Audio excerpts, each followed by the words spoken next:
पिता असल हुनुहुन्छ, जे गर्नु उहाँले असल गर्नुभयो। उहाँ यस्तो पिता हुनुहुन्छ, तपाईँको जीवनमा शैतानले नराम्रो योजना बनाएर तपाईँलाई एकदमै खत्तम बनाएर निचोरेको छ भने तपाईँको त्यही निचोरेकोबाट भलाइ उत्पन्न गराइदिने पिता हुनुहुन्छ। अनि तपाईँ र मलाई रक्षा गर्ने पिता, कहिल्यै नछोड्ने पिता, 2 दिनको 2 वर्षको 200 वर्षको नाता गाँच्ने पिता होइनन्। अनन्त अनन्त, नो टाइम लिमिटेसन, समयको कुनै सीमा नै छैन। त्यस्तो अनन्तको पिताले तपाईँलाई निस्वार्थी प्रेम गर्नुहुन्छ, तपाईँबाट केही नचाहिकन प्रेम गर्नुहुन्छ। आजको वचनको शीर्षक के छ भने परमेश्वर सोचेको भन्दा असल पिता हुनुहुन्छ, सोचेको भन्दा अझ बढी असल।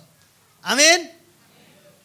बाइबलले बताउँदछ कि तिमीहरू दुष्ट भइकन आफ्ना छोराछोरीहरूलाई असल चिजहरू दिन जान्दछौ भने उहाँसँग माग्नेलाई कति बढी गरेर असल थोकहरू, असल चिजहरू उहाँले दिनुहुनेछ। सबैले भन्नुहोस्, परमेश्वर असल पिता हुनुहुन्छ। वाह, त्यही भएर परमेश्वरले संसारलाई प्रेम गरेर आफ्नो पुत्रै दिनुभयो। अनि पुत्र त दिनुभयो भने अरू थोक कति बढी गरेर उहाँले दिनु होला। आफ्नो पुत्र बाँकी राख्नु भएन हाम्रो लागि, यीशु ख्रीष्ट नै दिनुभयो। त्यसकारणले उहाँ सबै आफ्नो सृष्टिप्रति असल हुनुहुन्छ, तर सृष्टिका सबै मान्छे उहाँप्रति भक्त र असल छैनन्। कुरा बुझ्नुभयो? फेरि भन्दैछु है मैले, परमेश्वर पिता सबै मानिसप्रति असल हुनुहुन्छ, तर सबै मान्छे उहाँप्रति भक्त र असल छैनन्। जस्तै उहाँले पापीलाई पनि धर्मीलाई पनि दुईटैलाई सूर्यको किरण दिनुभएको छ। पापी धर्मी दुवैलाई उहाँले पृथ्वीमा पानी वर्षाइदिनु भएको छ, खोला नाला दिनुभएको छ, खानेकुराहरू दिनुभएको छ, असल थोक दिनुभएको छ। अधर्मी पाप दिनदिनै पाप गरे तापनि, जीवनभरि नै पाप गरे तापनि उहाँले आफ्नो अद्भुत प्रेमले उहाँलाई प्रेम गरिरहनु भएको छ। परमेश्वर कोही पनि नाश भएको चाहनुहुन्न। सबैले भन्नुहोस्, परमेश्वर पिता कोही पनि नाश भएको चाहनुहुन्न। यद्यपि हामीले हेऱ्यौँ भने इजकियल 33:11 पद हेऱ्यौँ भने परमेश्वर पिता त दुष्टको मृत्युमा पनि खुसी हुनुहुन्न। दुष्ट भने के हो? पापै पाप गर्ने अधर्मी, तर त्यो फर्कोस्, त्यो नरक गएकोमा उहाँ खुसी हुनुहुन्न। तर फर्केर परमेश्वरतिर फर्केकोमा उहाँ चाहिँ खुसी हुनुहुन्छ। आमेन। सबैले भन्नुहोस्, परमेश्वर पिता दुष्टको मृत्युमा खुसी हुनुहुन्न। वाह, हामी कतिपय मान्छेहरू कोही दुष्ट मऱ्यो भने ठिक्कै भयो।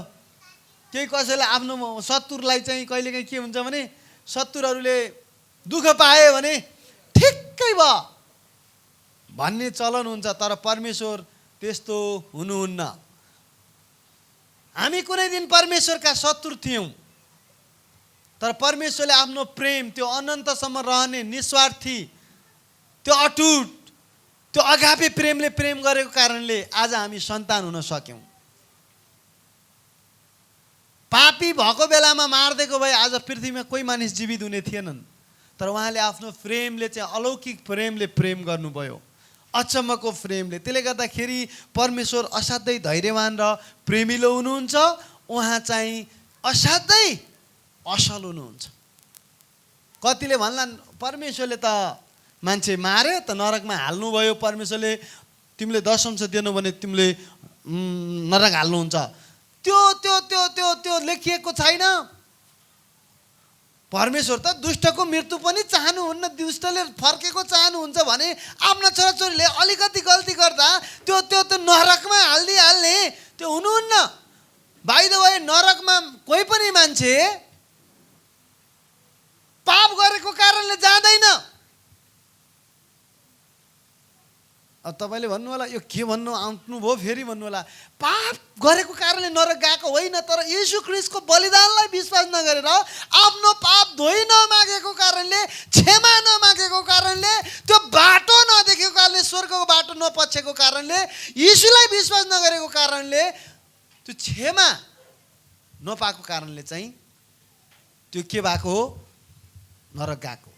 परमेश्वरले नरक, अनि नरक कसका लागि बनाइएको थाहा छ? पापी मान्छेका लागि होइन, होइन, होइन। नरक चाहिँ मानिसका लागि होइन, आफ्नै स्वरूपमा बनाएर नरकमा हाल्नलाई बनाउनु भएको होइन। नरक त शैतान र त्यसका दूतहरूको लागि तयार गरेको त्यो आगो जहाँ कहिल्यै निम्दैन, किरा जहाँ कहिले मर्दैन त्यो नरक शैतानको लागि तयार हो। अब शैतानको कुरा सुन्ने, शैतानकै पापमा फसेर लडीबडी गर्ने, उसँग मित्रता गाँच्नेहरू त्यहाँ गएर टुङ्गिने छन्। त्यस कारणले परमेश्वरले नरक मान्छेको लागि बनाउनु भएको होइन। त्यो कुराहरू स्पष्ट होस्। परमेश्वर प्रेमिलो हुनुहुन्छ र परमेश्वर प्रेम हुनुहुन्छ। आमेन। उहाँले हामीलाई असाध्यै प्रेम गर्नुहुन्छ, कसैलाई पनि दोष दिनुहुन्न। मानिसहरू आफ्नै पापको कारणले मर्छन्, तर परमेश्वरले कसैलाई पनि मार्नुहुन्न। उहाँ चाहिँ असाध्यै प्रेमिलो पिता हुनुहुन्छ। आमेन।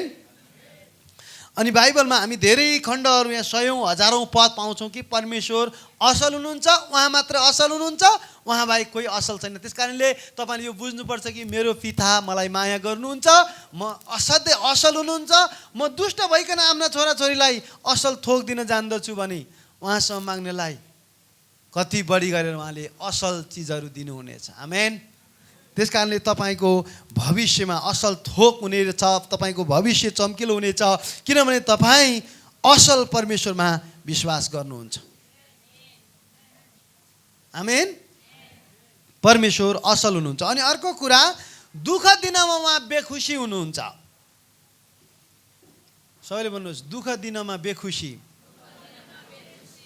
कहिलेकाहीँ हामी के हुन्छ भने आशिष आइहालेन भने जस्तो भएन भने परमेश्वरले दण्ड दिएको होला भन्ने हुन्छ। तर परमेश्वरबाट नभएर हामी कुमार्गतिर लागेकोले हाम्रो कर्मको फल पाउँला, तर परमेश्वरले हालिदिएको हो भन्न चाहिँ मिल्दैन। परमेश्वर असल हुनुहुन्छ। आमेन। कोही रोगी हुँदा उहाँ दुखी हुनुहुन्छ, अभाव हुँदा दुखी हुनुहुन्छ। उहाँ हामीलाई हरेक आशीले भर्न चाहनुहुन्छ। पहिलो कुरा, सबैले आफ्ना पापबाट फर्केर मुक्ति पाएको, उहाँको सन्तान भएको चाहनुहुन्छ। पहिलो उहाँको चाहना हो। दोस्रो चाहना भनेको कसैले दुःख नपाओस्। आमेन। त्यस कारणले हामी जब उहाँको इच्छामा हुन्छौँ हामी दुःख पनि पाउँदैनौँ। त्यो भएर जहिले पनि उहाँको इच्छा बुझ्नु पर्छ। उहाँको इच्छा बिना विपरीत गयौँ र विपरीत काम गऱ्यौँ भने हामीले दुःख पनि पाउँछौँ। जसरी अब हामीले योनाको बारेमा पाउँछौँ त्यस्तो कुराहरू। अब हामी केही खण्डहरू हेरौँ जसले गर्दा परमेश्वर असल हुनुहुन्छ भन्ने कुराहरूमा हामी हेर्दै जाउँ। तपाईँले मसँग खोल्न सक्नुहुनेछ भजन सङ्ग्रह 145 जाउँ सुरुमा हामी, त्यसपछि हामी केही खण्डहरू हेर्नेछौँ। 145 को 5बाट 9सम्म पढौँ ल। यहाँनिर बडा रहस्यको कुराहरू लेखिएको छ। तिनीहरूले तपाईँको ऐश्वर्य र तेजस्वी वैभवको वर्णन गर्नेछन्। म तपाईँका आश्चर्यपूर्ण कार्यको चिन्तन गर्नेछु। 6 पद, तिनीहरूले तपाईँको महान कामहरूका शक्तिको विषयमा चर्चा गर्नेछन्। म तपाईँका महान कार्यको घोषणा गर्नेछु। त्यसपछि भन्छन् 7 पदमा, तिनीहरूले तपाईँको प्रचुर भलाइ, तपाईँको करुणा, तपाईँको महान आशिषहरूमा आनन्द मनाउनेछन्। तपाईँको भलाइ गर्ने परमेश्वर। भजन सङ्ग्रहमा 119 लेखेको छ, उहाँ भला हुनुहुन्छ र भलाइ गर्नुहुन्छ। सबैले भन्नुहोस्, उहाँ भला हुनुहुन्छ र भलाइ गर्नुहुन्छ। फेरि भन्नुहोस्, उहाँ म प्रति भला हुनुहुन्छ र मेरो जीवनमा भलाइ गर्नुहुन्छ। अनि तपाईँको उन्नतिमा उहाँ खुसी हुनुहुन्छ, तपाईँको भलाइमा खुसी हुनुहुन्छ। यहाँ भन्छ प्रचुर भलाइमा आनन्द मनाउनेछन्। प्रभुको भलाइ, प्रभुको करुणा, प्रभुको अनुग्रह प्रशस्त तपाईँको जीवनमा जब दिनुभयो, जब तपाईँले आशिषित हुनुभयो भने उहाँ खुसी हुनुहुन्छ। जब मेरो छोराहरू भर्खरै छन्, कहिले भातै नखाने, अनि कहिलेकाहीँ भातहरू डम्मै बढी खाइदियो भने यता आउनु त, यता आउनु त पास्टर बाबु, के भयो छोराले त आज यति भात हाल्यो सबै खायो। किन खायो यस्ता भाइ? आमा खुसी, वाह छोरोले खायो। किन खायो? अब खायो भने बल आउँछ, निरोगी हुन्छ, रोग लाग्दैन, टेन्सन हुँदैन, अब होइन मर्दैन, राम्रो हुन्छ भन्ने। मैले मेरो छोराहरू भोको नमरुन् भने सधैँ अब भात खाँदैन, कम्ती खान्छ, फलफुलहरू ल्याइदिन्छु, दुधहरू ल्याइदिन्छु, के हो ल्याइदिन्छु, राम्रो ल्याइदिन्छु भने परमेश्वर हामी हरेक मान्छे भलाइ असल कुराले हाम्रो जीवनमा भर्न चाहनुहुन्छ। आमेन, आमेन। त्यस कारण यहाँ भन्छ भलाइमा, प्रचुर भलाइमा आनन्द मनाउँछन्, तपाईँको कार्यको अनि जय जयकार गर्नेछन्। 8 पद, परमप्रभु अनुग्रही, टिट्ठालु, क्रोध गर्नमा ढिला अनि अति करुणामय हुनुहुन्छ। अनि परमप्रभु सबैमाथि भलो हुनुहुन्छ। सबै भनेको के हो? म माथि मात्र होइन, पृथ्वीका सम्पूर्ण मान्छेमाथि उहाँ भलो हुनुहुन्छ। आफ्नो समस्त सृष्टिमाथि उहाँ दया राख्नुहुन्छ। उहाँले दयाको दृष्टिले हेर्नुहुन्छ। अस्ति पास्टरनी आमाले भन्दै हुन्थ्यो हाम्रो गाउँतिरको अब गरिबका बच्चाहरू पढाइदिनु पर्यो भन्दै हुन्थ्यो। मैले भन्छ ओके स्वीकार्य छ, जाउँ अब सुरु गरौँ। अब सायद हाम्रो मण्डली मिलेर अब केही 10 जना जस्तो बच्चाहरूलाई स्कुल पढाउनलाई सबै खर्च यहाँबाट गर्नुपर्छ भन्ने हाम्रो लागिरहेको छ। जसको चाहिँ पढ्न सक्दैनन्, पढ्न इच्छा छन्, उनीहरूको कापी कलम यताउति भलाइ गर्ने, उनीहरूले हाम्रो लागि के गरे होइन, भलाइ गर्ने। त्यसले गर्दा हामीले अब यो नयाँ सालबाट वैशाख 1 गते पछिबाट अब भलाइमा बढौँ अनि भलाइ उहाँको भलाइहरू महसुस गरौँ। परमेश्वर भलाइ गर्नुहुन्छ, तपाईँको जीवनमा भलाइ गर्न चाहनुहुन्छ। अनि त्यो भएर हामी पनि भलाइ र सुकरमा पनि बढ्नुपर्छ। यहाँ भन्छ सबैमाथि भलो हुनुहुन्छ, समस्त सृष्टिमाथि दया राख्नुहुन्छ। आमेन। त्यस कारणले म यही भन्न चाहन्छु, तपाईँ परमेश्वर तपाईँको उन्नतिमा खुसी हुनुहुन्छ, तपाईँमा भलाइ गर्न चाहनुहुन्छ, तपाईँ भलो भएको उहाँको इच्छामा हिँडेको अनि तपाईँले उहाँको भलाइलाई चाखेको चाहनुहुन्छ। भजन सङ्ग्रह 27:13 पाउँछौँ, मैले जीवितहरूको देशमा परमप्रभुको उत्तमता देख्नेछु भनेको छ। त्यो भने के हो? अर्को इङ्ग्लिसमा के भनेछ भने I will see the goodness of the lord in the land of living. परमेश्वरको भलाइका कार्यहरू, परमेश्वरका असल असल आश्चर्य कर्महरू, परमेश्वरका महान गुणहरू मैले देख्नेछु जीवितहरूकै देशमा, मृतकहरूको देशमा होइन, स्वर्ग गइसकेपछि होइन, यहीँ देख्नेछु। सबैले भन्नुहोस् यीशुको नाउँमा नमर्दै सम्पूर्ण सपना, सम्पूर्ण दर्शन पुरा हुनेछन्। म भलाइ देख्नेछु, आशिषहरू देख्नेछु अनि गवाही बाँड्नेछु यीशुको नाउँमा। भन्नुहोस् है, म गवाही बाँडेरै छाड्छु कि मेरा परमेश्वर भला हुनुहुन्छ। आमेन। मेरा भला परमेश्वरको भलाइ चाखेरै मर्ने लक्ष्य राख्नुहोस्। यो पृथ्वीका उत्तम थोकहरू हाम्रो लागि सृष्टि गरेका हुन् परमेश्वरले, दुष्टको लागि होइन। त्यसले गर्दाखेरि हाम्रो पिताले आफ्नो एकलौटे पुत्र त बाँकी राख्नु भएन भने तपाईँको लागि कति असल चाहनुहुन्छ। मर्न धरी पठाउनु भयो, जाऊ मर यी मान्छेको लागि। त्यो भएर आज येशू ख्रीष्ट, हिजो गुड फ्राइडे, आज येशू मरेको दिन, भोलि येशू बौरी उठेको दिन, भोलि बिहान। त्यो भएर भोलि बिहानको सङ्गतिमा सबै हाजिर हुनु होला। येशू बौरी उठ्नुभयो, मृत्युलाई जित्नुभयो, नरकका पातलाई जित्नुभयो, पापलाई जित्नुभयो।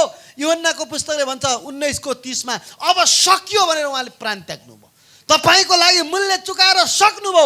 तपाईँका बोझहरू सकिए, तपाईँका श्रापहरू सकिए। यीशुले सबै मूल्य चुकाएर सक्नुभयो, तपाईँलाई स्वतन्त्र बनाउनु भयो। सबैले भन्नुहोस् अब सकियो। सबैले भन्नु अब सकियो भनेर प्राण त्याग्नुभयो उहाँले। अब सकियो, तपाईँका श्रापहरू सकिए। क्रुसमा येशू ख्रीष्टले त्यो मूल्य चुकाउनु भएको छ। अब तपाईँले दाबी गर्नुपर्छ दिनदिनै। त्यसै आशिष बुङलुङ्ग शुद्धैमा घर आउनेवाला छैन त्यो आशिषहरू। आशिषलाई त बोलाउनु पनि पर्छ। अनि म श्रापित मान्छे होइन, श्रापित शब्दहरू निस्किँदैनन्, मेरो घरमा आशिष हुनेछ। धर्मीको घरमा भजन सङ्ग्रह 112 2 र 3 अनुसार धर्मीको घरमा धन हुन्छ। धर्मीको घर टङ टङ गर्ने खाली मात्र हुँदैन। धर्मीको म धर्मी हुँ किनभने मेरा पापको लागि उहाँले मर्नुभयो। कति घन्टा उहाँ क्रुसमा झुन्डिनु भयो? 6 घन्टा झुन्डिनु भयो। मैले एक दिन पिङ खेलेको चक्कर आएर यहाँ धनै बमिट नगरेको। पिङ खेल्दा 6 घन्टा क्रुसमा किल्ला ठोक्दा कस्तो भयो होला हाम्रो प्रभु यीशुलाई। तपाईँ र मेरो लागि थियो। यदि तपाईँ र मैले त्यसको फाइदा लिएनौँ भने त्यो व्यर्थ हुन्छ नि त। अझै पापी भन्यो भने त्यो किल्ला ठोकेको के, त्यहाँबाट रगत बगेको के, त्यही आलो जिउँदो रगतले हाम्रा पाप धुन्छ अनि धोइसकेको छ। बेइज्जत गर्नु हो अहिले पनि म पापी हुँ भन्नु, त्यो आलो रगत। सबैले भन्नुहोस् आलो रगत अहिले पनि जिउँदो छ, अहिले पनि पाप धुन्छ। म धर्मी हुँ, म अब नसामा धर्मी सोच राख्नुहोस्, तपाईँलाई पाप गर्ने मन लाउँदैन। पापी हुँ भन्नुभयो भने तपाईँलाई झन् पाप गर्ने सताउँछ। म पाप गर्नुपर्छ क्या, पाप गर्नुपर्छ क्या। जो बढी पापी भन्छ नि त्यसले बढी पाप गर्छ। ड्राइभरले क्या छ, ड्राइभर गाडी चलाउँछ, पापीले पाप गर्ने त हो नि, पाप गर्ने शक्ति आउँछ क्या। धर्मी हुँ, यीशुको रगतले धोइएको छु, म नयाँ सृष्टि हुँ भन्दा बित्तिकै त्यो परमेश्वरको अनुग्रह, उहाँको शक्ति हाम्रो जीवनमा, उहाँको दया कृपा बगेर आउँछ अनि त्यसले हामीलाई शक्ति दिन्छ पाप नगर्ने शक्ति। उहाँको अनुग्रहले, उहाँको दया आउँछ नि त, उहाँको मेरो रगतको अर्थ बुझ्यो अनि विजय जीवन जिउन सक्छन् हामी कसरी, उहाँको अनुग्रहले। अनि धर्मी हौँ भन्ने ख्रिस्टको त्यो ख्रिस्टले गरेको मूल्य चुकाएको शक्तिद्वारा, हाम्रो बलले त आफै हुँदैन, हाम्रो शक्ति र हाम्रो बलले।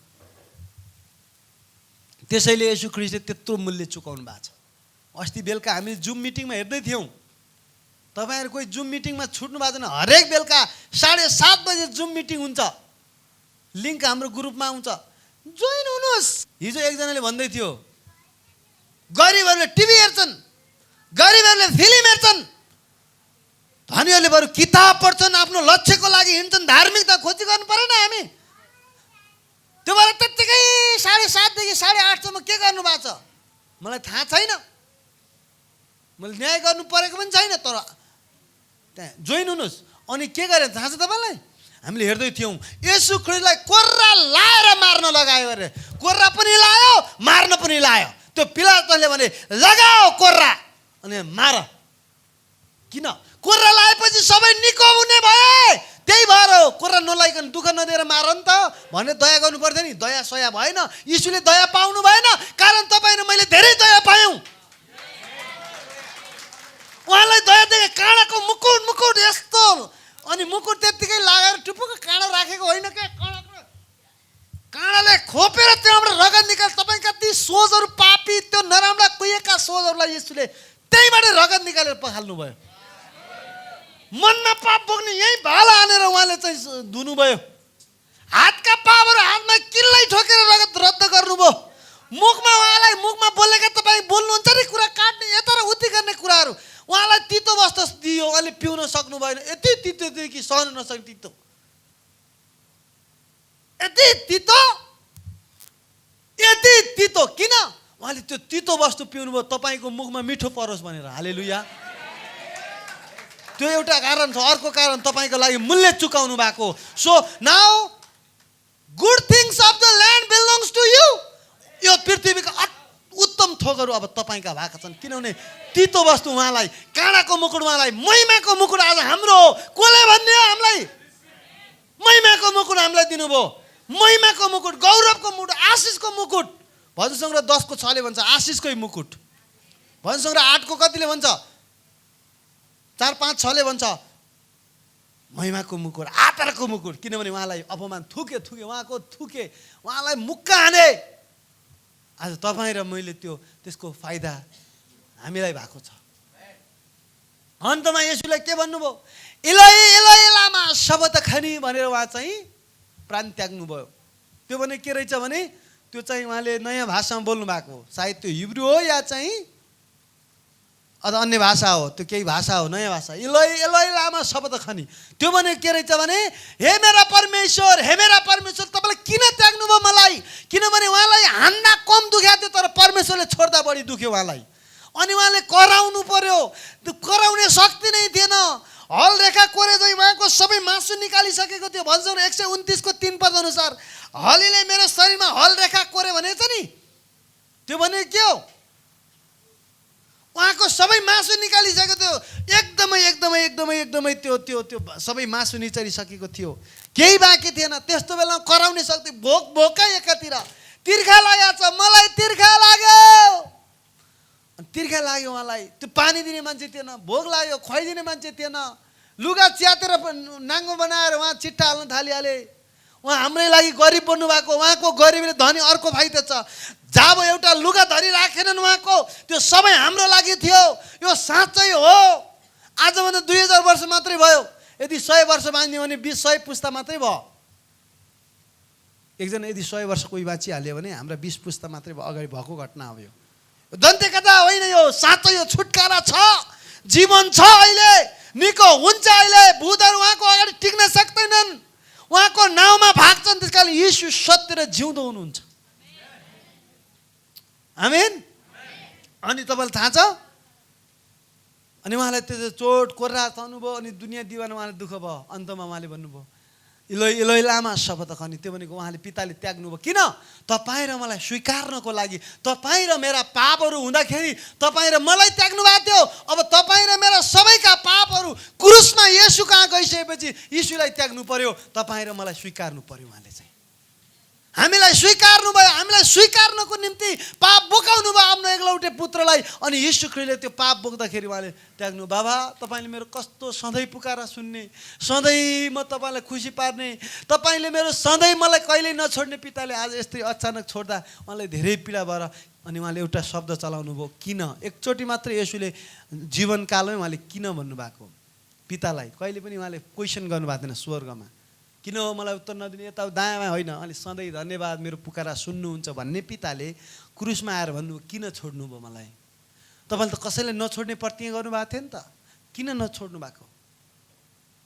किनभने आज हामीलाई स्वीकार्नु थियो, त्यतिखेर पापी बन्नु भएको थियो। उहाँले न पाप चिन्नुभयो न पाप गर्नुभयो, तर हाम्रो खातिर उहाँले पापी बन्नुभयो। त्यसकारण पिताले छोड्नु पर्यो ताकि त्यो पाप, अनि उहाँले चाहिँ त्यो पापलाई चाहिँ दण्ड दिनुभएको हाम्रो सट्टामा। त्यो खास त हामी त्यो नरकमा तपाईँ र म त्यस्तरी कुटाइ खानुपर्ने थियो, आगोमा जल्नुपर्ने थियो, पीडा हुने थियो। त्यो त उहाँले लिदिएकाले आज हामी सिधै स्वर्ग राज्यका हकवाला भएको छौँ। हकवाला, स्वर्ग राज्यका परमेश्वरका सबै आशिषका हकवाला हामी हकवाला हौँ। तीनचोटि भन्नुहोस्, म हकवाला हुँ, म हकवाला हुँ, म हकवाला हुँ। पिताका सबै आशिष मेरा हुन्। म येशूसँग साझै उत्तराधिकारी हुँ, साँच्चै सन्तान हुँ। येशूको नाम, आमेन। तपाईँ सन्तान हो। त्यसैले गर्दाखेरि मेरा प्रियहरू, पिता असल हुनुहुन्छ। जे गर्नुभयो उहाँले असल गर्नुभयो। उहाँ यस्तो पिता हुनुहुन्छ, तपाईँको जीवनमा शैतानले नराम्रा योजना बनाएर तपाईँलाई एकदमै खत्तम बनाएर निचोरेको छ भने तपाईँको त्यही निचोरेकोबाट भलाइ उत्पन्न गराइदिने पिता हुनुहुन्छ। योसेफलाई के गरे? मान्छेले योसेफलाई दुःख दिए, दाजुभाइले हेपे, पोतिफरले हेप्यो, जेल हाले, आरोप लाए बेविचारको। अन्तमा परमेश्वरले शर्मको सट्टा म तँलाई दोब्बर दिँदैछु छोरा भन्नुभयो। दुनियाँले तँलाई बेइज्जत गरे, त त्यो पोतिफरको श्रीमतीले सुत भन्दा तँले सुतिनस्, तर त नसुतेको कारणले दण्ड भोग्नु परिरहेछ। बुझिराख, तँलाई शर्मको सट्टा दोब्बर दिने म छु। त्यसपछि के भयो थाहा छ? उसले जेलमा पठाइयो योसेफलाई। अनि अन्तमा जेलबाट ऊ एकै दिनमा प्रधानमन्त्री भयो। अनि जसले उनलाई दोस्याएका थिए तिनीहरू रोडमा घुँडा टेकेका थिए। योसेफको रथ सवारी भइरहेको थियो। सबैले उसलाई ढोग्ने बनाइदिनु भयो परमेश्वरले, बदलिदिनु भयो अवस्था। जसले पहिला पिटे तिनीहरूले अब सलाम ठोक्दैछन्, जसले कुटे, जसले थुके, हेपे, अब टाउको निराएर योसेफलाई दण्डवत गर्ने भए। सबै फारोले आफ्नो सुनको औँठी ल्याएर लगाइदियो। अब योसेफलाई चाहिँ रथमा सवारी भयो, राजाको रथमा। अनि सबै इजरायली, त्यहाँ पोतिफरको श्रीमती पोतिफर त्यहाँ सारा पर्छन्। अनि ढोगे, योसेफ जस्तो बुद्धिमान र महान कोही छैन भनेर। त्यही येशू अहिले पनि जिउँदो हुनुहुन्छ। टेस्ट हुन्छ अरे क्या। मैले एउटा वचन सुन्दै थिएँ, नो टेस्ट नो ट्रस्ट। कुनै नजाँचिकन परमेश्वरले भरोसा ढ्याप्पै गर्नुहुन्न। पहिला अब चट्ट योसेफलाई जाँचौँ न त, उसको जीवनमा ठुलो योजना छ, उसलाई प्रधानमन्त्री बनाउनु छ, जाँचौँ न त भनेर एउटा राम्री मिश्र देशकी राम्री पोतिफरकी श्रीमतीलाई अब यसो जान त परीक्षै आएको हो क्या। त्यो परीक्षा भनेको पास हुने कि फेल हुने हो। फेल भयो भने त्यहीँ ल्याङ जिन्दगी गयो, मऱ्यो, अनि 2-4 जना रुने भयो। पास भयो भने त्यो ऊ माथि लाग्यो क्या। अनि टेस्ट भयो, योसेफको टेस्ट पनि हो। तर योसेफलाई एउटा कुरा थाहा थियो, परमेश्वर मसँग हुनुहुन्छ, मसँगै हुनुहुन्छ, देखिराख्नु भएको छ। अनि योसेफको श्रीमतीले यता सुतौँ भन्दैछ, यता यीशुले चाहिँ खबरदार भन्दै हुनुहुन्छ, यता डराउने कि यता डराउने। धेरैले परमेश्वर देख्दैन क्या, समस्या त्यही छ, घर परमेश्वर देख्दैन। चालढङ्ग बोल्ने बेलामा, मान्छे व्यवहार गर्ने बेलामा परमेश्वर देखिरहनु भएको छ भनेर इमान्दारिताको व्यवहार गरे कति राम्रो हुन्छ। परमेश्वर देखिराख्नु भएको छ है भनेर, अनि आशिष त त्यसै हुन्छ नि, आशिष नआउनु असम्भव छ।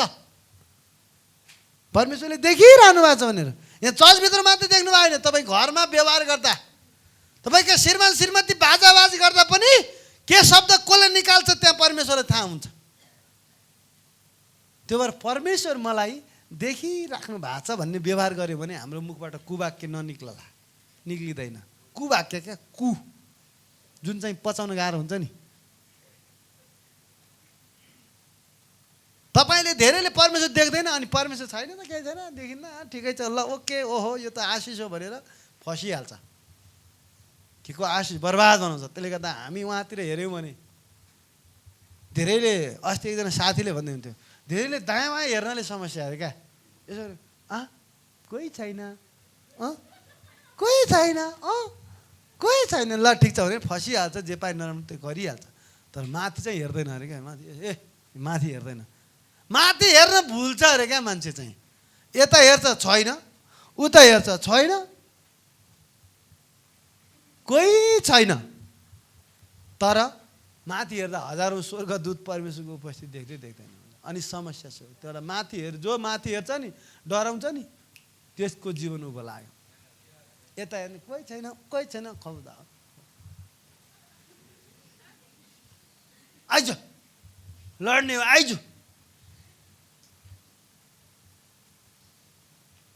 त्यस्तो हुन्छ। त्यसले गर्दाखेरि हामी चाहिँ त्यस्तो, येशूले हाम्रो लागि सबै मूल्य चुकाउनु भयो, अनि यो सबै येशू परमेश्वरले योजना बनाएर हाम्रो भलाइको लागि गर्नुभएको थियो। सम्पूर्ण येशूको बलिदान हाम्रै लागि मात्रै थियो। फाइदा उठाउनुहोस्। एक बारको जीवन हो, भोलि स्वर्ग गइसकेपछि कस्तो रह्यो त पृथ्वीमा छोरो जीवन कस्तो जियौ त भन्दा, दुःखमा जिएँ बाबा, यो दुनियाँ मेरो घर होइन भन्दै बिताएँ मैले त। सुन चाँदी कसको? परमेश्वरको भनेर हागै दुईमा लेखेकै थियो। त्यो सबै खाँचो स्वर्गीय सम्पत्तिबाट पुरा हुन्छ भने लेख्दै थियो। के तिमीले मलाई हेरेथ्यौ र त्यहाँ? के तिमीले मलाई मागेथ्यौ र? के तिमीले पहिला धार्मिकताको खोजी गरेथ्यौ र? बिहान आउनु मेरो मुहारको खोजी गर्थ्यौ र? तिमीले मतिरको भरोसै गरेनौ, अनि कहाँबाट आउँछ त छोरो? मैले मेरो वचनमा जे भने त्यही हो, फिक्स। यहाँ आएर बदल्ने कुरो छैन।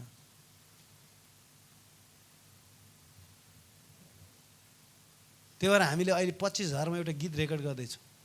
तपाईँको मुहारलाई के अरे खोजिरहन पाऊँ भने, यो मन्जिल अहिले आज वक्ता भएर गोर्खा घाट एउटा गीत गाउँदैछ। अनि त्यो गीतको चाहिँ खर्च मात्रै, रेकर्ड मात्रै गरेको 25,000 एक ठाउँमा, अनि 5,000 जस्तो अर्को फेरि अर्को ठाउँमा रेकर्ड गर्नुभयो, 30,000 रेकर्डिङ मात्रै।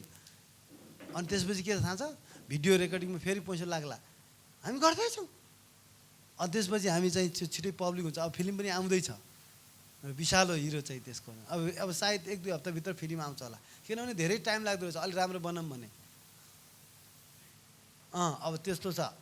अनि त्यो गीतको शब्द यो, एउटै कुरा माग्छु परमेश्वरसँग। मुहार चाहिँ उहाँको मुहारको खोजी गर्ने क्या। आमेन। हाम्रो परमेश्वर सूर्य र ढाल हुनुहुन्छ। उहाँले सत्य मार्गमा हिँड्नेहरूलाई कुनै उत्तम थोकको अभाव राख्नुहुन्न। फेरि एकचोटि पढिदिनुहोस्, भजन सङ्ग्रह 84:11। भजन सङ्ग्रह 84:11मा यसो लेखेको छ, किनकि परमप्रभु परमेश्वर सूर्य र ढाल हुनुहुन्छ। ज्यू परमप्रभुले निगाह र इज्जत प्रदान गर्नुहुन्छ। सत्य मार्गमा हिँड्नेहरूलाई परमप्रभुले कुनै भलो थोकबाट वञ्चित राख्नुहुन्न। वाह, हेर्नुहोस् त यो पदलाई कति मिठो छ। परमप्रभु सूर्य र ढाल हुनुहुन्छ, परमप्रभुले निगाह र इज्जत प्रदान गर्नुहुन्छ। सत्य मार्गमा हिँड्नेहरूलाई, सबैजनालाई होइन, फेरि यो खबरदार, फेरि सबैलाई भने रहेछ भन्नु होला। धार्मिकताको खोजी गर्नेहरूलाई, सत्य मार्गमा हिँड्नेहरूलाई, झुटा मार्गमा होइन, असत्य मार्गमा होइन, सत्य मार्गमा हिँड्नेहरूलाई परमप्रभुले नै कुनै भलो थोकबाट वञ्चित राख्नुहुन्न। भलो थोक भलो थोक भलो पिता भलो थोकले भरिपूर्ण पार्न चाहनुहुन्छ। भलो थोकबाट वञ्चित राख्नुहुन्न भनेको तपाईँ भलो थोक तपाईँलाई चाखेरै अनुभव गरेरै असल कुराहरू परमेश्वरको आशिष तपाईँले उपभोग गरेरै छाडाउने पिता हुनुहुन्छ। पिता पिता हाम्रो परमेश्वरले मालिक भन् भन्नुभएको छैन, मलाई बोस भन् भन्नुभएको छैन। पिता, सबैले भन्नुहोस् 3 चोटि, मेरो पिता मेरो पिता मेरो पिता। आफ्नो पिता। मेरो बाबाले मलाई धेरै माया गर्नुहुन्थ्यो। पहिला अलिकति म धेरै त नभए नि अलिअलि चोर्ने बानी। घरको बाउको घडी लाउने भने घडी किन्ने भने दिएनन्, बाउको घडी चोर्ने लास्टमा। एक दिन पानी पस्छ भनेर दारी फाल्न लाग्नु भएको रहेछ, घडी पर राख्नु भएको रहेछ। यसो हेरेँ बाउ त बिजी, अनि नजिकै बिस्तारै सरेर घडी ट्याप्प समातिहालेछु मैले। अनि घडी चोरेर मैले चट्टै भित्रपट्टि लुकाएँ। उहाँ मास्टर स्कुलमा टिचर भएको कारणले अब घडी खोज्नु एकछिन म पर बसिरहेको छु, केही थाहा नपाए जस्तो। घडी अब उहाँले दारी फाल्नु, कति बज्यो स्कुल त जानु पर्यो अब। अनि उहाँले चाहिँ यसो गर्नुभयो। अब मैले चाहिँ हेरिरहेको छु, उहाँले चाहिँ घडी खोज्नुहुन्छ, भित्र जानुहुन्छ, अर्को पोइन्टको खल्ती खोज्नुहुन्छ, भएन घडी कहाँ गयो भन्नुहुन्छ। घडी देखिथिस् कि तैँले भन्नुभयो, मैले देखेँ छैन भने।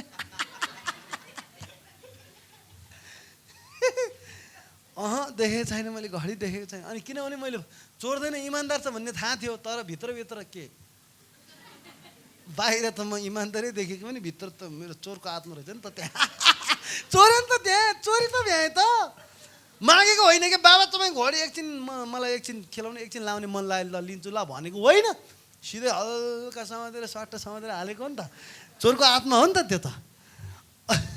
त्यो हट्यो, अहिले छैन, फेरि छ कि भन्नु, छैन। अनि त्यसपछि चारैतिर खोज्नुभयो, थाहा छैन। उहाँ चाहिँ छटपटिनु, कति बज्यो, अब जाने बेला भइसक्यो, के हो कसो। अन्तमा कहीँ घुमेपछि केही नथाहा भएपछि कोही आएको थिएन घरमा, अघि भर्खर थियो, कहाँ गयो त त्यो। अनि केही थाहा नभएपछि मलाई सर्च गर्नुभयो भने माथिबाट छैन, त पोइन्टको खल्ती पछाडि अगाडि यताउति छैन त, फेरि माथिबाट छैन त। अनि भित्रपट्टिको खल्ती चेक गर्दाखेरि त भेटिहाल्यो चाहिँ। अनि यसरी हान्नुभयो, यसरी हान्नुभयो त्यो चोट। पहिला मैले त्यति बेला तोरीको फुल देखेँ त्यति बेला। अनि त्यो तोरीको फुल अहिलेसम्म देखिरहेको छु मैले। चोर्नु हुँदैन रहेछ, कुटै पाउँदो रहेछ। यदि त्यति बेला नचोरेको भए ठुलो घर चोरेर म जेलमा पो बिताउनु पर्थ्यो कि। त्यो चोरले मलाई यति सुधार्यो। अनि त्यो चोर चाहिँ उहाँले रिस उठेर हान्नुभन्दा पनि मेरो छोरो चोर नहोस्, सुध्रियोस् भनेर एउटा चाहिँ ताडना एउटा सजाय थियो। अनि चोर्नु हुँदैन रहेछ भने त्यो बेलाबाट म यति सुध्रिएँ, यति लाइनमा आएँ। काँक्रा चोर्थेँ, काँक्रा पनि चोर्न छोडेँ मैले चाहिँ। गाउँको कसैको छ भने दिउँसो यसो घरमा चाबी लाछ भने अनि हाम फालेर ट्याप्पै ल्याएर खाइहाल्ने त्यस्तो मान्छे। त्यस्तो अलि बदमास थिएँ क्या। तर त्यो दिनबाट सुध्रियो मेरो बाउको। अनि अर्को उद्देश्य के भने पढोस्, त पढ, त पढ, त सरकारी जागिर खानुपर्छ,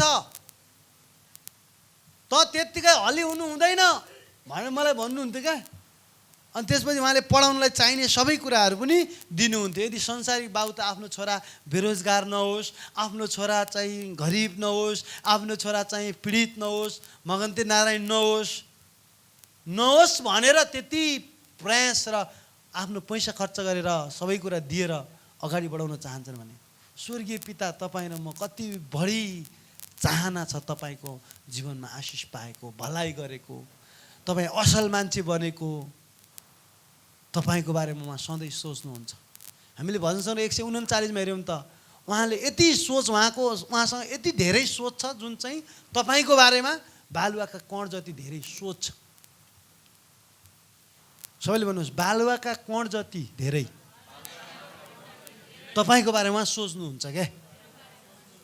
त्यति सोच्नुहुन्छ उहाँले तपाईँको बारेमा। अहिले सोचिराख्नु भएको छ, हिजो सोचिराख्नु भएको थियो, बिहानभरि तपाईँको बारेमा सोचिराख्नु भएको छ। बालुवाका कण कति धेरै हुन्छन् त्यति धेरै तपाईँको बारेमा उहाँले सोच्नुहुन्छ। मलाई बिर्सिनु भयो होला, कहाँ हुनुहुन्छ, किन उत्तर आएन भन्नु मूर्खता हो। उहाँ तपाईँको नजिक हुनुहुन्छ, तपाईँलाई माया गर्नुहुन्छ, तपाईँलाई रुचाउनुहुन्छ, तपाईँको पक्षमा र साथमा हुनुहुन्छ उहाँ चाहिँ। मलाई छोड्नुभयो भन्ने कुराहरू मूर्खता हो। येशूलाई छोड्नुमा हामीलाई स्वीकार्नु भएको छ। अनिष्ट हुन दिनु, तर कहिलेकाहीँ नराम्रो भए पनि त्यसले भलाइ उत्पन्न हुन्छ। हो हाम्रो जीवनमा सतावट आउँछ। सतावट त ग्यारेन्टी सबको जीवनमा यहाँ लेखेको हुन्छ, आशिषको साथमा सतावट। सबैले भन्नुहोस्, आशिषको साथमा सतावट। सुसमाचारका लागि दिँदैन मान्छेले, दियो भने येशूले भन्नुभएको छ 100 गुणा दिन्छु त्यसलाई, तर साथमा सतावट। कसैले मेरो लागि घर दिन्छ भने 100 गुणा दिइदिन्छु भन्नुभएको छ उहाँले। उहाँलाई ऋण दिन सकिन्छ हामीले? हिजो एउटा किताब थियो, परमेश्वरको त्यो ठुलो दानी हातलाई कसैले रोक्न सक्दैन भन्ने किताबै त्यस्तो। दानी हात, मसँग माग राज्य दिन्छु भन्ने पिता हुनुहुन्छ उहाँ। सानो बगाल किन डराउँछौ? नडराओ, तिमीहरूका पिता तिमीलाई राज्य दिन, राज्य दिन। सामान्य दाल भातको कुरा होइन, राज्य दिन प्रसन्न हुनुहुन्छ। सामान्य कुरा त के, मेरो पिता मलाई राज्य दिन खुसी हुनुहुन्छ। याबेसले ठुलो इलाका माग्दा, इतिहासको पुस्तक होइन 4 अध्यायको 11, 10, 11, 9, 10, 11 मा परमेश्वर खुसी हुनुभयो, दिनुभयो। त यस्तो माग्छस्? याबेस दुखी भएर, तर यो याबेस भन्ने मान्छे दुःखमा जन्मेको, त्यसकी आमाले वेदनामा जन्माइन्, गरिबीमा जन्माइन्, तर त्यो गरिबीमै मर्न चाहेन। तर याबेसले प्रार्थना गर्यो, मलाई ठुलो इलाका दिनुहोस्। परमेश्वर खुसी भएर दिनुभयो। हाम्रो अवस्था पीडा हुन सक्छ, तर पीडामै मर्ने होइन हामी चाहिँ। हाम्रो अवस्था बदलिन्छ, समय लाग्ला, डजन्ट म्याटर के जेसुकै जति समय लागोस्, म हार खान्न। मेरो अवस्था बदलिन्छ। याबेस दुखी थियो, पीडित थियो, रोएको थियो, उसको नामै हो रोदन, पीडा, कष्ट, गरिब, त्यस्तो थियो। याबेस भनेको नामै गरिब भन्ने जस्तै हो। तर परमेश्वरले बदलेर उसले इलाका माग्यो।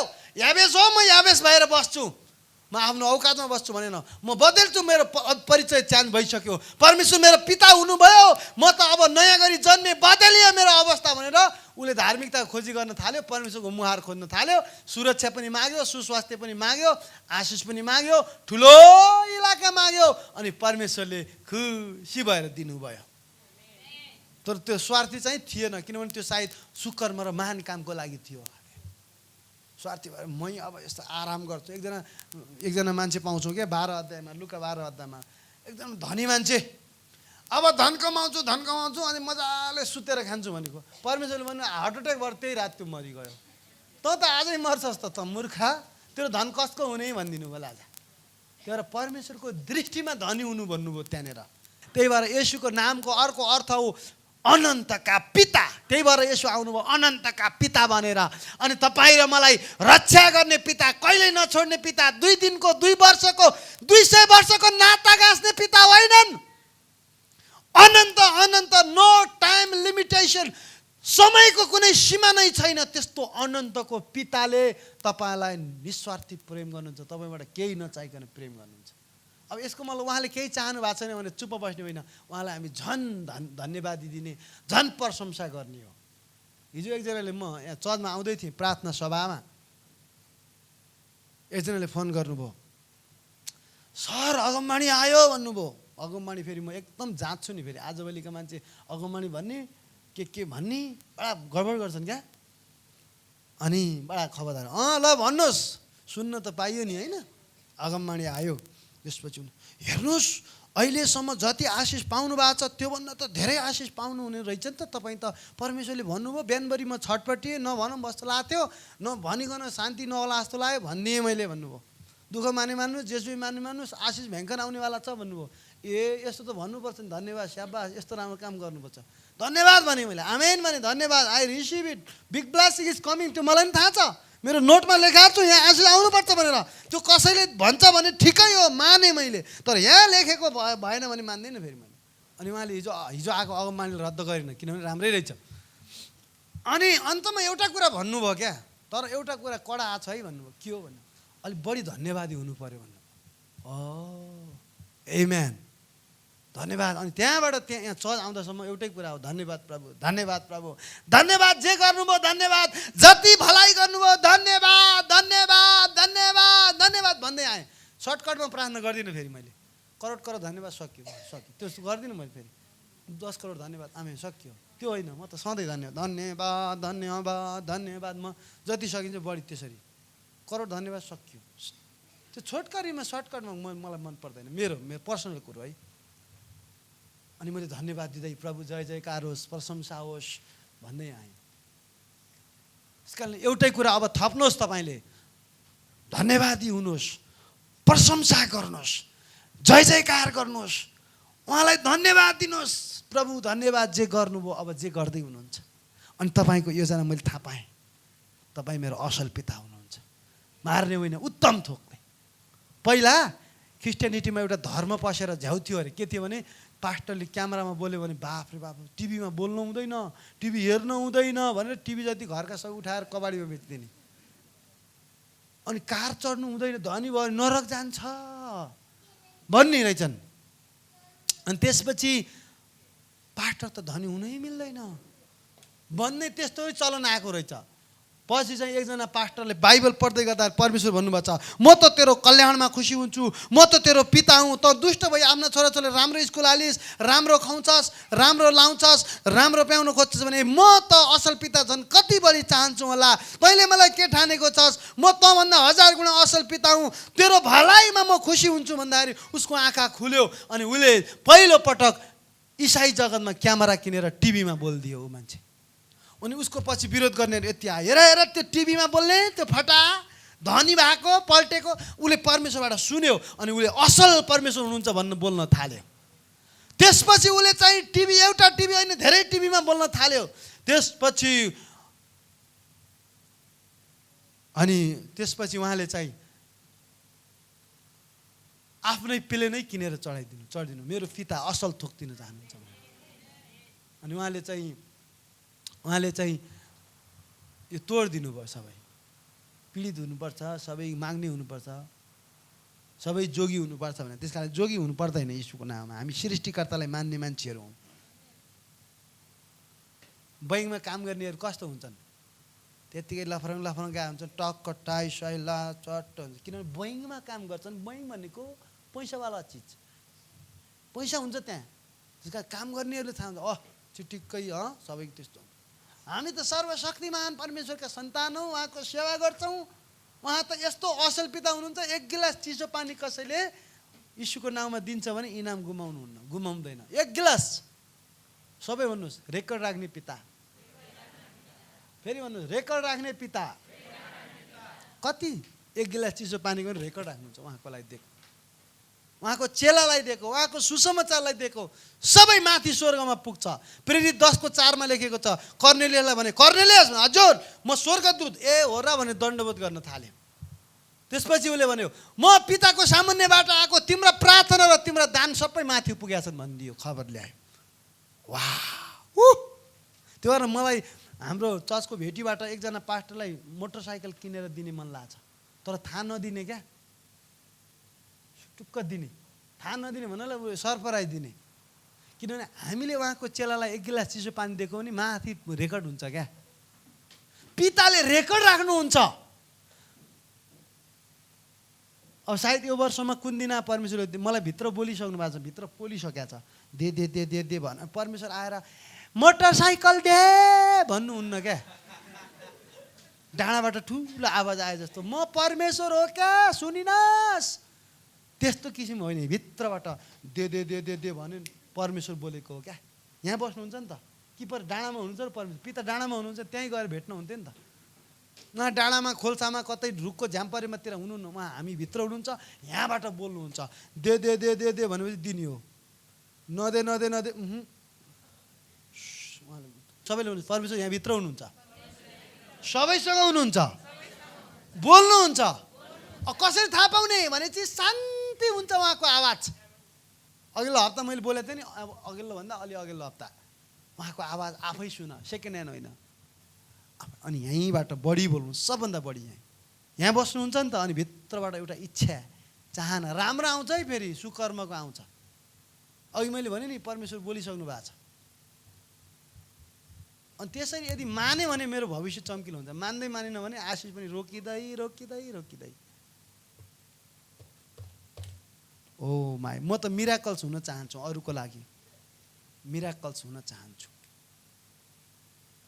भनेको अरूको लागि केही गरिदिने क्या। मिराकल्स भनेको हामी मिराकल्स चाहिँ कहिलेकाहीँ के हुन्छ भने हामी मिराकल्समा विश्वास गर्नुहोस्, अचम्म काममा विश्वास गर्नुहोस्, तर कहिलेकाहीँ आफै मिराकल भइदिनुहोस् क्या। आमेन। त्यस्तो हो। त्यसले गर्दाखेरि परमेश्वरले हामी सबैलाई अनुग्रह गरून्। आमेन। सबैले भन्नुहोस् मेरो पिता असल हुनुहुन्छ। अब म अलिकति करिब अन्तिममा आछु। अब एउटा दुईवटा कुरा भन्छु। जब पुरानो करारमा शत्रुहरू आउँथे नि, यहोशापातको विरुद्धमा शत्रु आए, तर उहाँले एउटै गीत गाउन लाउनु भयो। त्यहाँ लड्नु पर्दैन, म लड्छु, केही गर्नु पर्दैन, तर एउटा काम गर, परमेश्वरको भलाइका गीत गाऊ र अगाडि बढ। हतियार भिर्ने सिपाहीहरू भन्दा अगाडि गायकहरूलाई लगाऊ। लेवी कुलका गायकहरू, बजाउने बाजा बजाउनेलाई हतियार बेल्ने सिपाहीहरू भन्दा अगाडि लगाऊ र उनीहरूले बजाउँदै अनि परमेश्वरको महानता र उहाँको भलाइको गीत गाउँ। के भनेर गीत गाउने? भजन सङ्ग्रह 136को 1ले भन्छ, उहाँलाई धन्यवाद चढाऊ किनभने उहाँ असल हुनुहुन्छ अनि उहाँको करुणा सदा सर्वदा रहन्छ, उहाँको माया कहिल्यै सकिँदैन। यही गीत गाऊ। For God is good. His mercy endures forever. His unfailing love endures forever. उहाँको कहिल्यै नटुङ्गिने प्रेम रहिरहन्छ। सबैले भन्नुहोस्, उहाँको कहिल्यै नटुङ्गिने प्रेम रहिरहन्छ।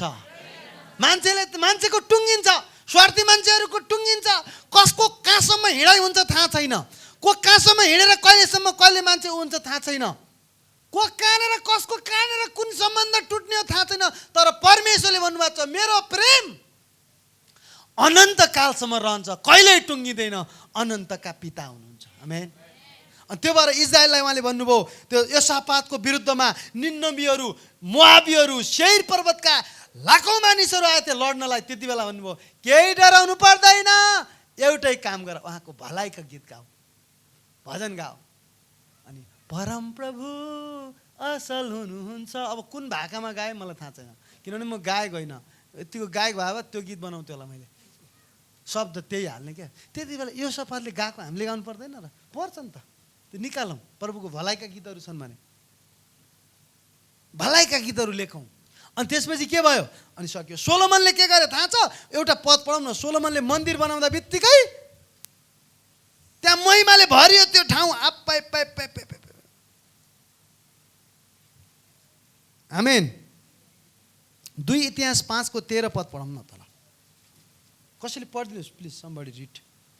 तुरही बजाउनेहरू र गीत गाउनेहरूले परमप्रभुको प्रशंसा र धन्यवादको निम्ति एक स्वर गरी आवाज निकाले। अनि तुरही, झ्याली र अरू बाजाहरू सहित परमप्रभुको प्रशंसा गर्नलाई तिनीहरूले यसो भनेर गीतको आवाज निकाले, उहाँ असल हुनुहुन्छ किनकि उहाँको प्रेम सदा सर्वदै रहिरहन्छ। तब परमप्रभुको मन्दिर बादलले भरियो, महिमाले भरियो, बादलले भरियो। किन?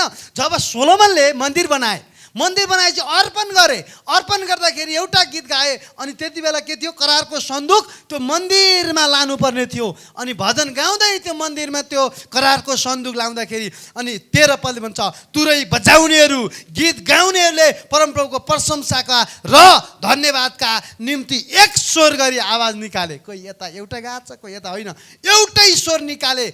अनि तुरही, झ्याली र अरू बाजा सहित परमप्रभुको प्रशंसा गर्नलाई तिनीहरूले यसो भनेर गीत गाउने आवाज निकाले। कसो? उहाँ असल हुनुहुन्छ र किनकि उहाँको प्रेम सदाकालसम्मै रहिरहन्छ। त्यसपछि त्यो मन्दिर महिमाले भरियो, त्यो ठाउँ महिमाले भरियो। त्यसकारणले हाम्रो प्रभु असल हुनुहुन्छ। सबैले भन्नुहोस्, परमप्रभु असल हुनुहुन्छ र उहाँको प्रेम सदा सर्वदा रहिरहन्छ। फेरि भन्नुहोस्, परमप्रभु म प्रति असल हुनुहुन्छ। परमप्रभु आफ्नो सृष्टिप्रति असल हुनुहुन्छ। उहाँ दयालु हुनुहुन्छ अनि उहाँको प्रेम रहिरहन्छ। उहाँले छोड्नुहुन्न। तपाईँलाई बीच बाटोमा, होसेको पुस्तकमा हुन्छ, उहाँले बीच बाटोमा धोका दिनुहुन्न। म छोड्दिनँ भन्ने भोलि फ्याटै छोडिदिने।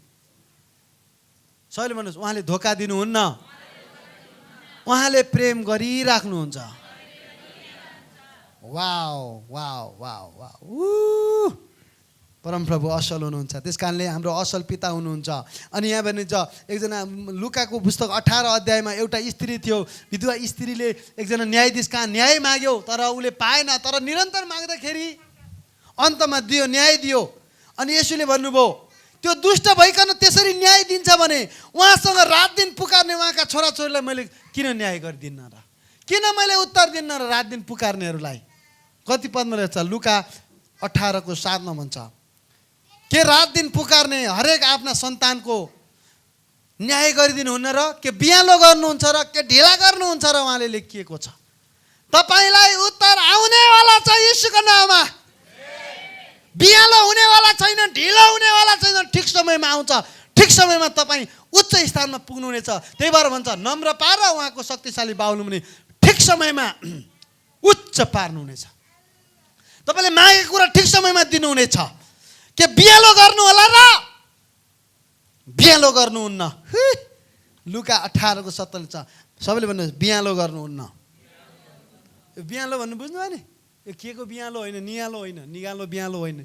बिहालो भनेको ढिलो गर्नुहुन्न, साह्रै ढिलो गर्ने क्या। पुरानो पुरानो भाषा हो यो। अहिले बिहालो त्यति साह्रो चल्दैन होला, कि चल्छ कतैतिर, चल्दैन है। बिहालो नगर भन्छ नि, ढिलो नगर। कति बिहालो गरेको त नि भन्छ नि, पुरानो मान्छेहरूले भन्छ क्या यो बिहालो। रात दिन पुकार्नेहरूलाई उहाँले उत्तर दिनुहुन्छ, उहाँ असल हुन्छ। भजन सङ्ग्रह 100:5 भन्छ परमेश्वर भला हुनुहुन्छ। 106:1 भन्छ भला हुनुहुन्छ परमेश्वर। 107:1 भन्छ भला हुनुहुन्छ। 118:1 भन्छ भला हुनुहुन्छ र सच्चा हुनुहुन्छ। भन्छ 25:8 भन्छ भला र सच्चा हुनुहुन्छ परमेश्वर। आमेन। अनि कोही पनि नाश नभएको चाहनुहुन्छ, त्यही भएर असल थोक दिने पिता हुनुहुन्छ, उहाँ भला हुनुहुन्छ। वाओ, आमेन। अनि सर्वको सट्टा दोब्बर दिने पिता, इनाम दिन नबिर्सिने पिता, हराएको टुटेको चोरेको 7 गुणा फिर्ता गरिदिने पिता, हरेक नराम्रा कुराहरूबाट तपाईँको जीवनमा दुनियाँले फाइदा लिएको छ भने पनि त्यसको भलाइ उत्पन्न गराउने र पुनर्स्थापना गर्ने र झन् आशिष दिने पिता हुनुहुन्छ। सबैले भन्नुहोस् पुनर्स्थापना गर्ने। योवेल 2:24-25-26 भन्छ कि उहाँले सलहले खाएको पनि भर्ना गरिदिनेछु भनेको, अरूले खाएर सकिदियो, अब अर्को वर्ष त्यसको 3 गुणा आउने भयो। रेस्टोरेसन, पुनर्स्थापित हुने। सलहले खाएको, दुनियाँले खाएको, दिवानले खाएको सब असल पिता हुनुहुन्छ। योवेल 2 खोल्नुहोस् त। योवेल 2 अध्यायको 25 पढिदिनुहोस् न ल। 25 र 26 कस्तो मिठो पद छ। फादर अफ रेस्टोरेसन, हाम्रो पिता पुनर्स्थापित गर्ने। तपाईँको पालो आयो रेस्टोरेसन। 25 मा हजुर, म तिमीहरूलाई ती वर्षहरूको भर्ना गरिदिनेछु जो ठुलो सलह, जवान सलह र अरू सलह अर्थात् मैले तिमीहरूका बीचमा पठाएको मेरो ठुलो सेनाले खाएको थियो। 26 मा तिमीहरू अगाउन्जेल प्रशस्त खान पाउनेछौ र तिमीहरूका निम्ति उद्योगका काम गर्नुहुने परमप्रभु तिमीहरूका परमेश्वरका नाउँको प्रशंसा गर्नेछौ। मेरो प्रजा फेरि कहिले लज्जित हुने छैन। आमेन। हेर्नुहोस् त, म ती भर्ना गरिदिनेछु। त्यो भर्ना भनेको के हो? म फिर्ता गरिदिनेछु भने के फिर्ता? ठुलो सलहले खाएको, जवान सलहले खाएको, अनि त्यसपछि आएर अरू केले खाएको, अरू सलहले खाएको, मैले तिमीहरूका बीचमा पठाएको जुन सेनाले खाए, जसले खाए, सब फिर्ता गरिदिनेछु, दोब्बर दिनेछु। अनि तिमीहरू अगाउन्जेल प्रशस्त खानेछौ र तिमीहरूका बीचमा तिमीहरूका निम्ति उद्योगका काम गर्नुहुने परमप्रभु परमेश्वरको नाउँको प्रशंसा गर्नेछौ र मेरो प्रजा फेरि कहिले लज्जित हुने छैन। आमेन। वाओ। त्यस कारणले हाम्रो पिता चाहिँ हामीलाई भलाइ र आशिष दिने पिता हुनुहुन्छ। अनि हामीले हेऱ्यौँ भने एज्राले पनि त्यस्तै गरेर त्यो गरेको पाउँछौँ हामी। भलाइको गीत गाएको, मन्दिर पुनर्निर्माण गर्दाखेरि है, त्यसले गर्दा परमेश्वर भलाइ भलाइ भलाइ हुनुहुन्छ। पुरानो करारमा चाहिँ यो गर त्यो गर भनेर मान्छेको घमण्ड र मान्छेलाई निकै तल झारेर मान्छेलाई तल फालेर काम गरिन्थ्यो भने नयाँ करारमा हामी सबैलाई यसु जस्तै हुने आह्वान गरिएको छ। पुरानो करारमा तपाईँलाई मलाई यो नगर त्यो नगर यसो उसो भनेर हामीलाई धेरै दोष दिने र त्यस्तो थियो भने नयाँ करारमा आएर हामी सबै येशूको रूप धारण गर्ने, येशूको आत्मा धारण गर्ने, येशूको येशू जस्तै हुने हामीलाई आह्वान छ। दोस्रो पत्रुस 1:4 भन्छ ईश्वरीय स्वभाव धारण गर, यीशुको जस्तो मन होस्। अनि एफिसी 5:1 भन्छ ख्रिस्टको देखासिकी गर।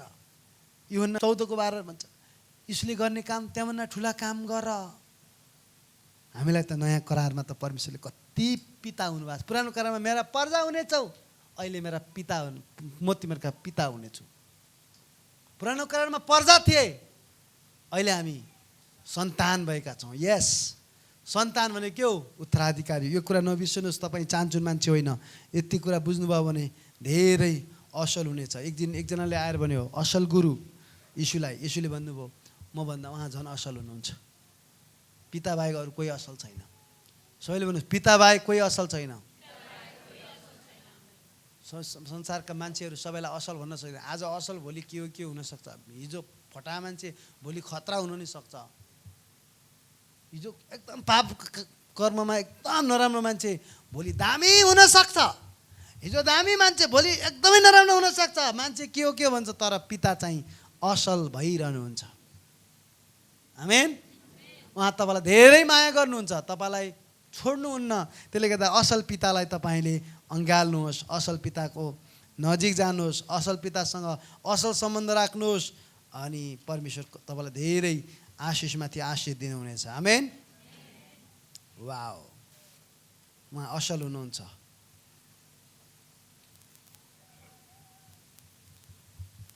नम्रतामा आउँ। अन्तिममा एउटा कुरा भन्छु र सक्छु। यीशुले भन्नुभयो मसँग सिक, मेरो जुवामा आओ। हामीलाई एउटै जुवामा बोलाउनु भएको छ। जुवा खेत जोत्ने बेलामा गोरुलाई लागिन्छ, हाम्रोतिर तराईतिर भैँसी सैँसीलाई लाइन्छ, कहीँ अरू केलाई पनि लाइन्छ, अरूलाई गाईलाई पनि जोतिदिन्छन् कता कता।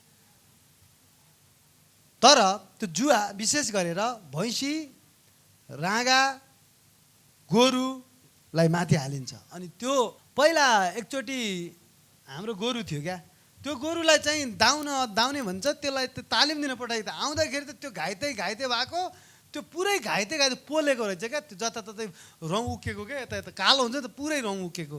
के भएछ त भन्दाखेरि त्यो हिँडेन भने त्यसलाई आगोले झोसेर त्यसलाई चाहिँ नम्र बनाएको रहेछ क्या। त्यो घमण्डी त आगोले भए पनि त्यसलाई नम्र बनाएको रहेछ। अनि अहिले चाहिँ त्यो गोरु यस्तो भएको थियो, हाम्रो घर आइपुग्दाखेरि हजुर जुवा हालौँ त हालौँ, हिँडौँ त हजुर चलो भन्दाखेरि हिँडिहाल्यो। यता फर्की हस्, उता फर्की हस्, अगाडि ढुक हस्, हिँड हस्, दिनभरि हिँड हस्, हस् बा केही नभन्ने। किनभने पहिला हाइट गरेर रहेछ, त्यो आगो झोसिदियो रहेछ क्या। त्यो तालिम दिएर गऱ्यो भने आगो झोसिदिनु रहेछ त्यसलाई चाहिँ। अनि त्यसलाई चाहिँ घाइते बनाएर भयो नि, त्यतिखेर घाइते त थिएन, तर त्यसलाई चाहिँ तालिम दिएको रहेछ क्या। भन्नु चाहेको कुरा, यीशुले हामीलाई त्यही जुवामा, यीशु जस्तो नम्र हुनुहुन्छ। यीशु सृष्टिकर्ता भई कति नम्र हुनुभयो। हामी पनि त्यही जुवामा नम्रतामा म कोही होइन भन्दै, हाम्रो पितालाई महिमा दिँदै, उहाँको अनुग्रहलाई ग्रहण गर्दै, नम्रताको वस्त्र धारण गर्दै हामी अगाडि बढ्यौँ भने, घमण्ड समय त्यागेर, नराम्रा कुरा त्यागेर यीशुको रूपमा अगाडि बढ्यौँ भने असल पिताले तपाईँलाई धेरै गवाही दिनुहुनेछ, धेरै आशिष दिनुहुनेछ। अनि त्यो आशिषले तपाईँलाई धेरै गवाही बनाउनेछ। मसँग कति धेरै गवाही छन् भन्यो भने किताब कति, 2टा किताब लेखेँ नि, 4वटा किताब लेख्ने पुग्दैन होला, तर एउटा किताब चाहिँ मैले लेख्दैछु, बाक्लो परमेश्वरको भलाइ मेरो जीवनमा गरेका तिता मिठा घटनाहरू। सायद त्यो तपाईँलाई मनपर्ने छ, मिठो खतरा बाग्लो किताब आउँदैछ। तर अहिले अब सुरुवात भएको छ लेख्नलाई, किनभने टाइम लाग्छ। बाल्यकालदेखिको अहिलेसम्म सबै जीवनी लेख्दै, जीवनी नै नभएर जेलदेखि नेलसम्म, यतादेखि उतासँग भन्ने सबै। त्यसले गर्दाखेरि हामी अगाडि बढौँ। परमेश्वर हाम्रो पिता हुनुहुन्छ। आमेन।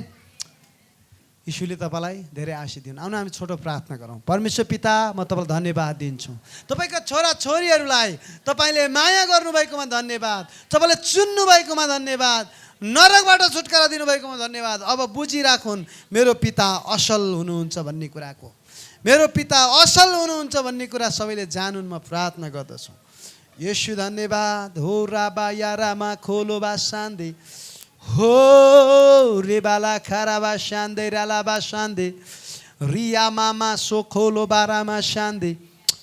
धन्यवाद पिता, धन्यवाद धन्यवाद धन्यवाद।